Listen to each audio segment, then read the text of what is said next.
9 ফেব্ৰুৱাৰীৰ পৰা আৰম্ভ হ'ব শ্ৰীমন্ত শংকৰদেৱ সংঘৰ অধিৱেশন। মাজত মাথো কেইটিমান দিন বাকী। কেইদিনমান পিছতে মহাপুৰুষজনৰ ভক্তিৰসত বিলীন হ'ব সমগ্ৰ ৰঙিয়াবাসী।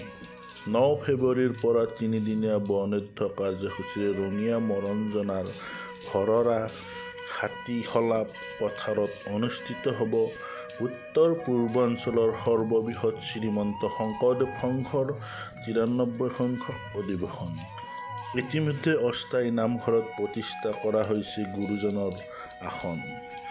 লক্ষ লক্ষ ভক্তক আদৰিবলৈ সাজু হৈছে ৰঙিয়াবাসী ৰাইজ। প্ৰস্তুতি এতিয়া তুংগত।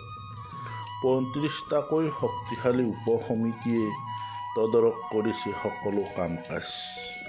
সাজু কৰা হৈছে 300টা চৌকা, 300 ৰান্ধনী, লগতে 2000 গৰাকী বিতৰণ কৰ্মী। 10,000 ভক্তক একেলগে অন্ন প্ৰদান কৰিবলৈ সাজু হৈছে। দিন-ৰাতি একাকাৰ কৰি এতিয়া সকলো ব্যস্ত অধিৱেশনৰ কামত। অপেক্ষা মাথো 9 ফেব্ৰুৱাৰীলৈ।